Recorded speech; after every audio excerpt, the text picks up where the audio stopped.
Hey, you guys, and welcome to part 3 of Old Man's War by John Scalzi, which follows chapters 13 through 18. Of course, this is all a spoiler discussion video if you guys haven't actually watched the first 2 videos and don't know that.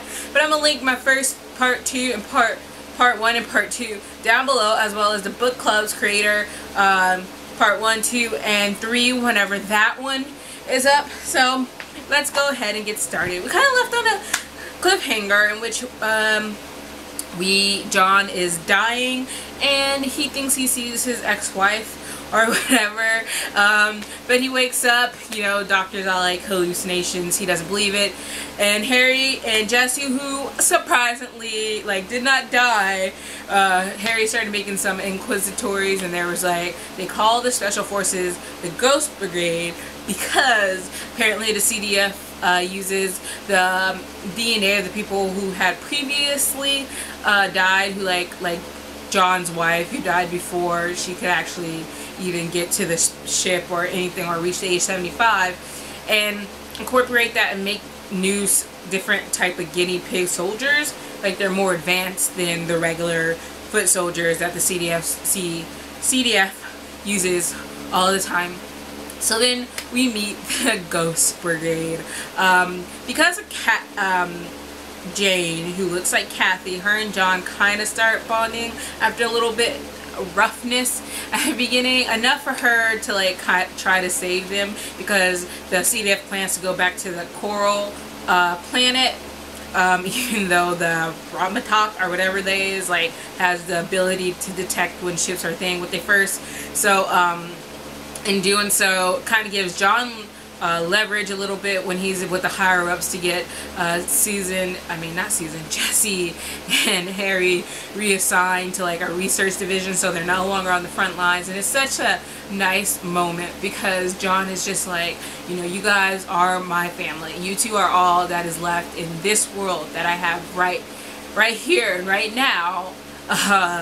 And I just want you guys to be safe. And they're just like, well, we just want to be safe. We want you to be safe. And it's just such a lovely moment that makes your heart melt, because, you know, this part is just kind of like an ending. This is the end. Like, they're book ending the first part and the second part together. And also, like, you know, you just start off with these 7 people, and the majority have died, and it's just them, the 3. They have gone from the old farts to the 3 musketeers. And it's such a sad, like, yet fulfilling moment, because, you know, they are family. John considers them family, and right now John literally has no strings at this point besides Harry and Jesse, because his platoon is dead. Basically every soldier that was in the initial attack of the planet is just, they're just dead. And of course, apparently suspicion falls on John, Harry, and Jesse as kind of traitors, or so it seems, but really they kind of just want to know everything to the closest possible second. So Jane, who of course is in the Ghost Brigade, who looks like John's wife, now we get to see them bond a little bit on the ship too, because Jane, after initial reaction of like throwing him across the cafeteria, kind of wants to know about her, and they have conversations where he tells her the past, and John's stipulation is kind of like, well, I want to get to know you too, because John, I feel like his reaction is not as like explosive as it could have been, like once he gets, like, he sees that it's not his wife, like she looks like her but she isn't her, and he accepts this like really readily. She seems to have the one who has like the focus on it the most, even though he probably like looks at her once in a while and goes, you know, if only. But I feel like because like he like kind of puts that out of his mind, and yet she's the one that kind of like latches on to him and becomes closer to him, which kind of allows that kind of romance thing to kind of happen between them that it was sort of getting at. And I felt that that was important to like their bonding and stuff. And plus, just being on the ship with all these other like special forces people who are obviously made from other people's DNA. I almost expected Leon, or whatever his name was, to show up at one point. Well, not him himself, because, you know, they don't actually have those memories of the people whose DNA they have. But it would have been interesting. And we learn that like just all these, like, the special forces people are like even more like humanly enhanced, or like more enhanced than like the regular soldiers and stuff. And also they're young and old all at once, because they were made as adults, and they have all the knowledge in their head already, and yet their maturity level and having to deal with everything. And like when she first meets John, and he's like telling her of how she has DNA of his wife, it doesn't go over well because she just doesn't know how to handle that, and like just like hits him and stuff like that. But yeah, she's like a better soldier in a way, because all she knows is war and what to do in war, and like how to handle that pressure. Like she probably wouldn't go crazy and screaming. Like her 6 years of life is all she knows is war and being a soldier, and having like that is her, that basically having no past, which they brought up because they asked him how it was to have a past, and he's like, well, what's it like not to have a past? And it's kind of like, well, is it better to have like be the soldier thing being made, and then probably having hopefully a life afterwards if they can actually get to that point? Because Jane's just like, I don't imagine like what I could do after this. Like I don't know about being a farmer or anything. And then John's kind of like, well, you know, he's like, I live that life, this is kind of like, it's over now, and this is my chapter. And which goes a lot to say, because you know, we meet him, he's seeing his wife's grave for the last time, he's joining and he's making all these new connections. He, by the end of the first part, he basically left that whole life behind, but now he's in the Soldier's Ward, and he has other new friends, a new family. And by the end of part 3, most of them are gone and they're separated, and it's all like another new beginning for John in a way. So he's just like, you know, you kind of gotta roll with it.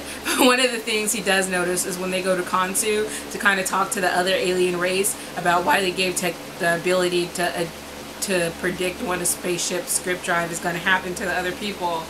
He's just like, when they're fighting, because they wouldn't allow him to fight, number one, which is why they made him the de facto leader. Also because apparently when he came up with that, how to kill them more effectively, he apparently collects all the praise, I guess, for those kills in a way. So they like great leaders. He notices that when they're fighting, he's like, yeah, I wouldn't have survived because this person basically sacrificed their arm in order to get the kill shot. And he's just like, I have like 75 years of hang-ups of like keeping up with my limbs when they have always known that they could regrow them. And it's just a very interesting viewpoint on how they think and stuff like that. Also, the Kansu are kind of cray-cray in a way. They're very devout to their zealots or whatever their theory is, because they feel like everybody else in the universe is unclean. I guess they won't even let them set foot like anywhere near this planet. Like they create a dome that they will afterwards blow up because they do not want their disgraceful presence known. Like it's so like weird. One hand, like you're thinking of them like they're crazy because they gave them this so that the humans and the kite, whatever those green things are, could be like on even kill. And everyone's like, really, are they doing this to mess with this? What kind of, but you can't really do anything about it because they have that technology just to give out every once in a while. Like, you do not want to mess with these people because obviously they have so much technology beyond our even comprehension that they could probably wipe out the whole universe in a matter of seconds. I mean, even their criminals are like just trying to like get some honor back when they do these rituals, and it's just like, what the heck is going, like, because they believe that they'll die like clean then. And I'm like, what did you do in your society that was such a crime that you have to like die in battle to like get your honor back? Like, what's going on with this? I don't even get it. Like, you just leave crazy alone, okay? Just leave crazy alone. And then this one has a more, the part 3 has a more centralized plot, I guess, because they're just trying to get Coral back from the invaders who like slaughtered everyone, and who likes to eat humans. Like that ain't cool. Like, out of all the alien races that we have met over there, I was just like, I can't get with you because you think I am a delicacy, and I would, yeah, no, just like eating stuff. Except they don't like the regular green soldiers, so that's a plus for anyone who's green. Like, I would stay green like the whole time. Like, forget that, be green, because apparently they don't taste as good. But it was interesting to see, like, now Jane and some other special forces saves him, and he's saving Jane, and in doing so, he also comes across like they killed the the technology that they also want to get. But he like finds this memory module which has some of the schematics going on, and everyone's like, well, now you're an overachiever again, which like just kind of describes him. He seems to just kind of not luck so much as like he just like finds his place as being a soldier, and he's really confident in that, but he also wants to be like low-key soldier, but yet he keeps getting all this recognition because he keeps coming up with stuff or doing stuff that gets noticed, and then like people kick it up the line and they're giving him all these awards. They made him corporal to captain in like less than a month, and it's just like I like the fact that his head doesn't get big because of it.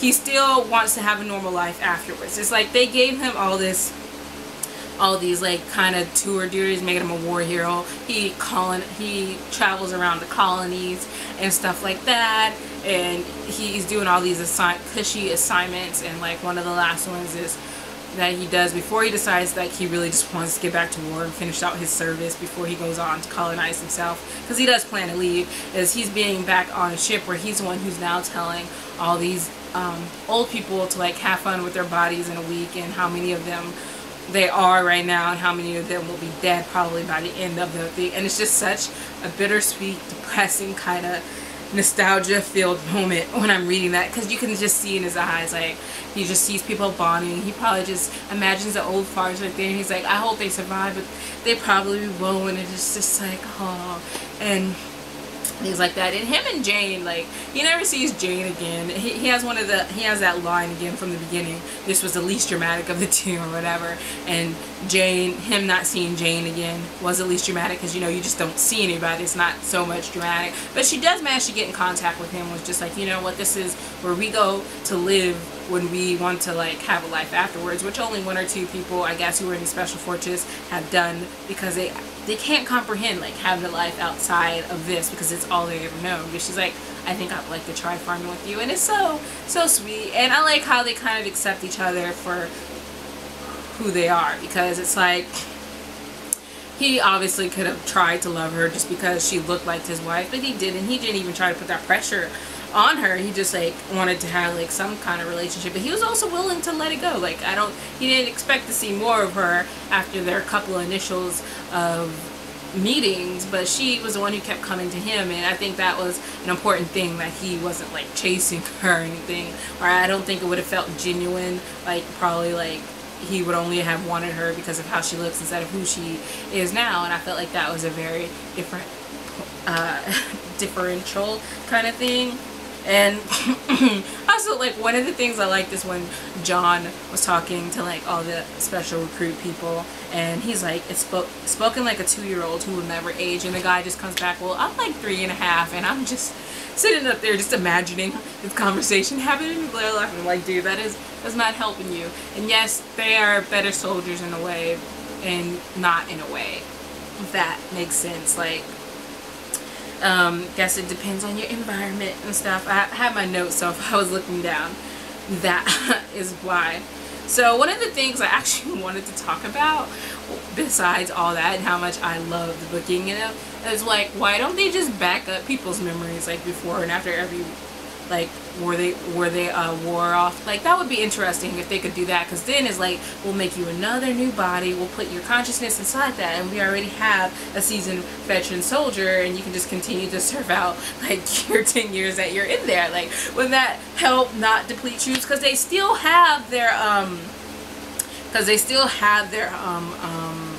their DNA and bodies and everything that they will probably use for special forces later on. So I wonder if at one point they'll like back up people's consciousness and do all that type of stuff, because that would be an interesting thing to see and probably help win this war.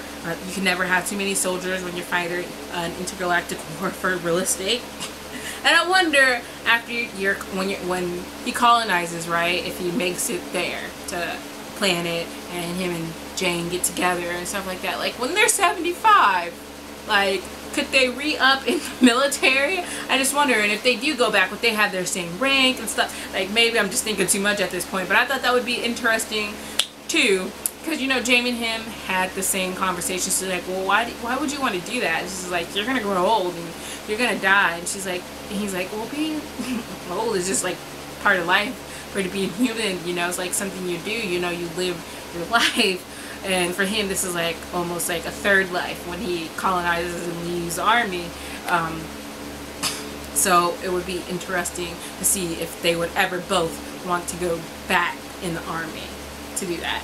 So you guys, let me know down below, what are some of your thoughts on this book? What was one of your favorite parts? Like, I still just love the writing and the humor all the way to the very end. Just loved it. And even with the newer ones, who's the special forces, where the oldest one was like 14, and I'm just like even he had some humor going on and stuff like that. I just loved his writing style. I just loved, I highlighted so much stuff in this thing, like it wasn't even funny.